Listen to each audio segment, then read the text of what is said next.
how you can stop being a victim to your health. Hey, in case you don't know me, my name is Jason Cheney, and I hope you're having a great Friday. And for a free coaching Friday, it's something that I might end up start doing from here on out. That's what we're going to talk about today. So let's dig into it. So, how do you stop being a victim of your health? And what I mean by this is, how do you stop feeling like there's nothing that you can do? We all have things that we can do with our health to help improve it. And most of us choose not to take those steps, whether it's because we put that power in our doctor's hand, our friends and family's hand, or even our spouse's hands. But the reality is only we can take control of our health. We are the only ones that can do it, and it starts with our lifestyle. And because most of us suffer from lifestyle diseases, which is just mean the way we live our life is leading us down a path of sickness, ill health, and not having well-being, we can start changing those things just by changing our lifestyle. And so I'm just going to talk about one of the issues that I suffered with, and it was a lifestyle disease, and that was pre-diabetes. Now, even though the truth is I did have full-blown diabetes, but because of the way they do the numbers now, I was actually in the category of pre-diabetes. If you're not familiar with it, if you go back to some of the old books, especially old medical books, you'll start seeing that the ranges for numbers for pre-diabetic and diabetic was a lot lower and nowhere near what the numbers are today. And one of the reasons they adjust those numbers is because it keeps people on medication a lot longer. And so it's a business. But I'm not going into that. Hey, how's it going, Mom? But not going into the business side of the health industry. I want to talk about the lifestyle choices that I was making. So for me, I grew up my whole life seeing my grandmother take insulin shots, injections. For me, it was scary because I didn't understand why you would have to inject yourself if your body is supposed to do this naturally. And so growing up as a kid, I just believed that once you reach a certain age, you are going to automatically start getting diabetes. You're going to get pre-diabetes. You're going to have hypertension, all of these issues that come along with it. And guess what happened?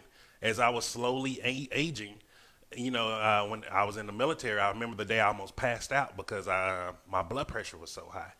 After that day, I started seeing that my health was deteriorating. My health was declining, and it was rapidly.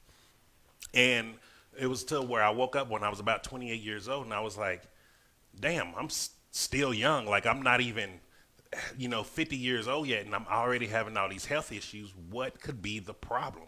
Every time I would ask my doctor, they'd be like, oh, just eat healthier. And I asked them more information about what does it mean to eat healthier. They would hand me a pamphlet that says the same stuff as the major diet companies.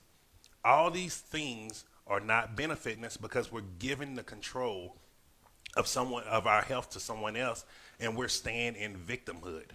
And really think about this. Because I was eating the exact same foods that my grandmother was eating. And I ended up getting the exact same issues that she was having.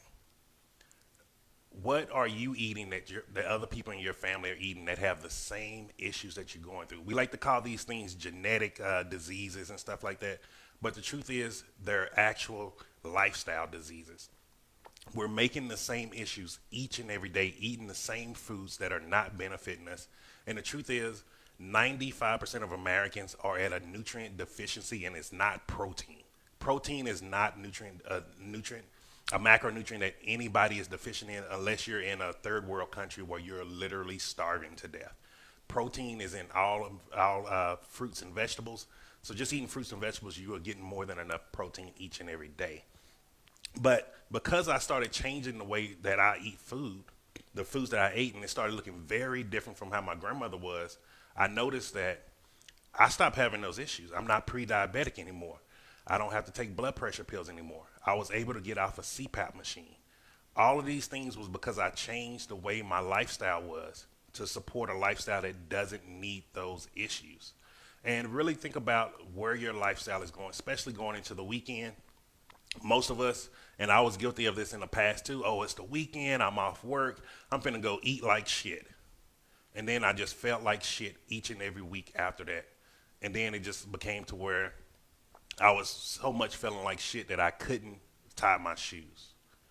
That was the lifestyle that I was living. I was living a lifestyle of somebody who was going to get so fat that he couldn't tie his own shoes. And I'm sorry, but for me, that made me feel pathetic. I didn't feel like a husband. I didn't feel like a protector. I didn't feel like a provider.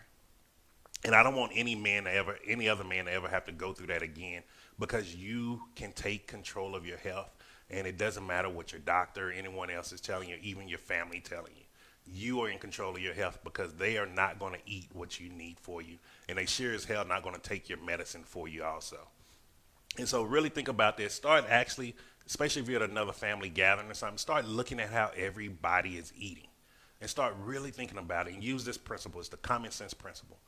If everybody is eating the same foods and everybody has the same exact issues or a range of them, is it the genetics of your family, or is it the food that you're eating together as a family day in and day out that is causing that issue?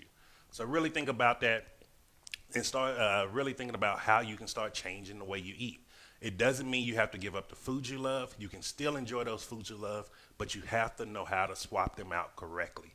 And if you want to learn more about swapping them out correctly, just click the link up above or below, depending where it is on your video.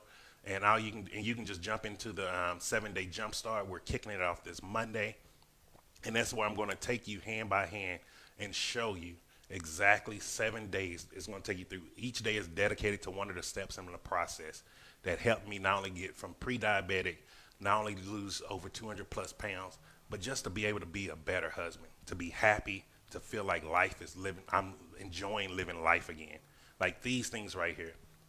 And look, the reason why I'm doing this is because I believe everyone has the right to be healthy. I believe everyone has the right to lose weight without feeling like there's something's wrong with them.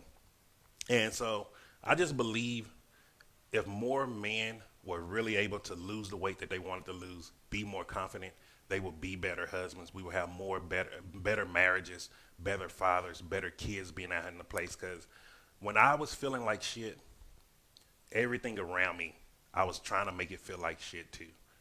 And really think about that, because now that I'm happy, I'm loving life, I feel like more people around me are happy and loving life also. So I hope that was helpful for you. Just make sure, again, click the link up above or below, depending on where it is on your video, and I'll see you in the 7-day jump start. Ciao.